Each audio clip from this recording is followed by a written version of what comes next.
जिम्मेदारों में से है। मेरी मुराद मोहम्मद उस्मान खान साहब से गुजारिश है कि इस मौके पर जो है तशरीफ़ लाए और तशरीफ़ ला के मुख्तसर वक्त में अपने पैगाम मोहब्बत को जो है यहाँ पर दिए।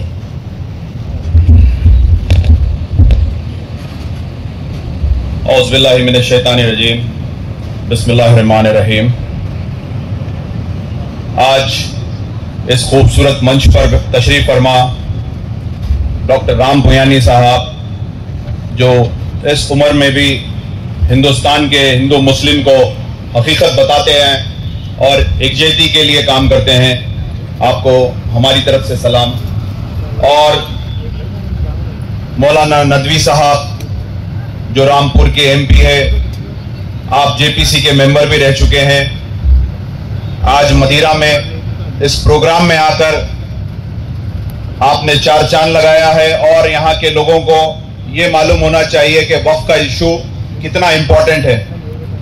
हफीजुर रहमान साहब जो जेएनयू के प्रोफेसर है, सुधाकर राव साहब सीपीएम, मौलाना सैयद साहब, मौलाना जलील साहब, तारिक अंसारी साहब जो इस तेलंगाना स्टेट कमीशन के चेयरमैन हैं, और जनाब अमजदुल्ला खान साहब तर्जुमान एमबीटी।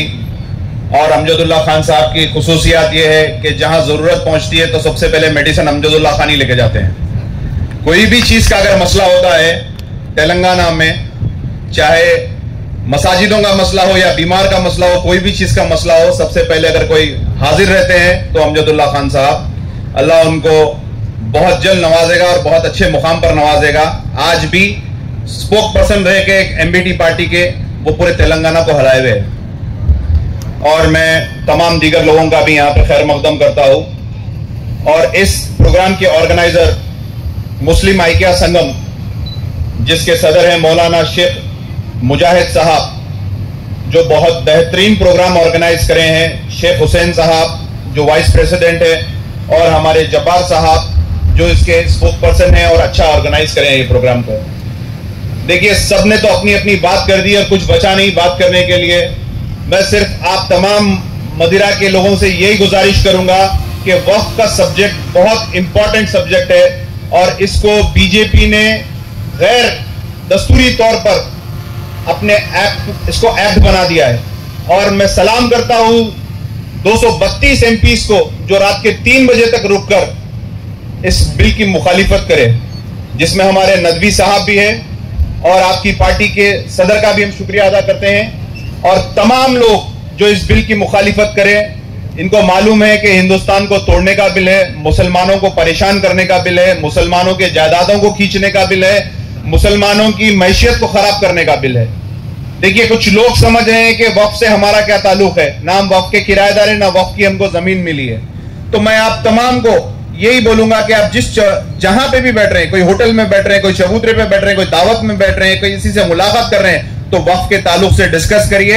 ये आपका खुद का इशू है। जिस मसाजिद में आप नमाज पढ़ते हैं वो इमाम मदरसे से आते हैं, वो वक्फ का, वो मसाजिद वक्फ की। जो उलमाओं को आप सुनते हैं वो उलमाए भी मदरसों से आते हैं, मसाजिदों से आते हैं, वो भी वक्फ के।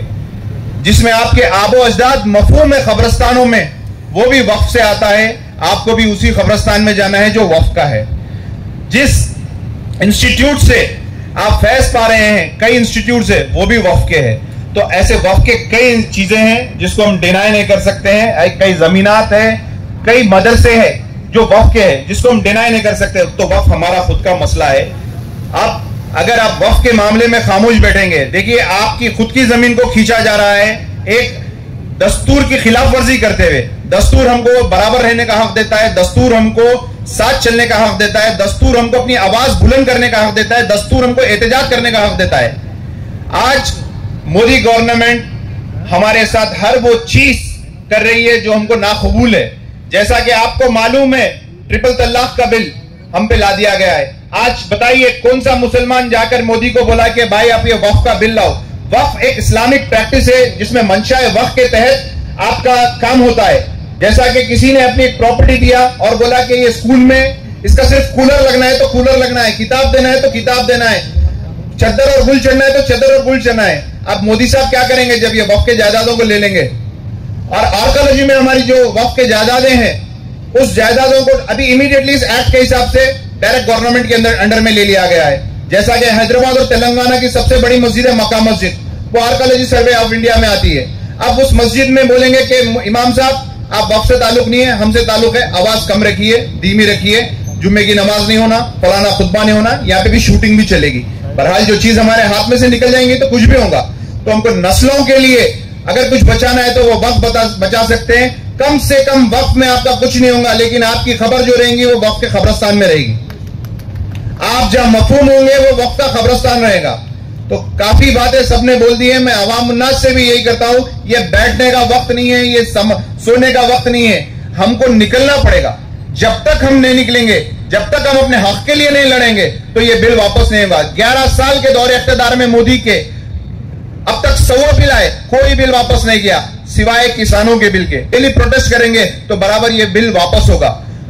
जिस तरीके से तमाम हमारे सेकुलर हिंदू भाइयों ने इस बिल की मुखालिफत किया है, जिस तरीके से डॉक्टर राम पुयानी साहब आकर हर वक्त एक सच्चाई सामने लाते हैं, जिस तरीके से हमारे हिस्ट्री के किताबों को चेंज कर दिया जा रहा है, जिस तरीके से हमारे राजाओं को बदनाम किया जा रहा है, जिस तरीके से हमारी गंगा जमुना तहजीब नफरत भरी जा रही है, तो हमारे नस्लों को यह समझाना है। इस छोटे से गांव में जो आज मुस्लिम आइक्या संगम ने ये प्रोग्राम किया है, इनको मेरी तरफ से 100 सलाम। आज हैदराबाद से हम यहाँ आने की वजह, यूपी से आने की वजह, दिल्ली से आने की वजह, मुंबई से आने की वजह ये है कि ये वक्फ के बिल के लिए सबको मालूम है ये मुसलमानों के लिए कितना नुकसानदेह रहेगा।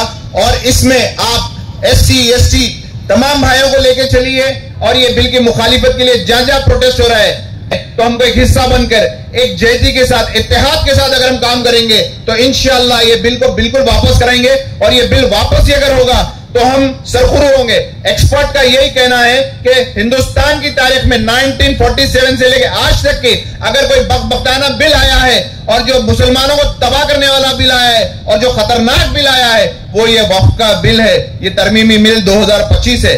मैं तमाम लोगों से यही गुजारिश करूंगा, जिस महफिल में भी बैठ रहे हैं इस बिल की मुखालिफत करिए, जिस महफिल में भी बैठ रहे हैं इस बिल की बात करिए, लोगों को इसका शऊर दीजिए। बस यही बोलते हुए मैं अपनी बात खत्म करूंगा। शुक्रिया, अस्सलाम वालेकुम।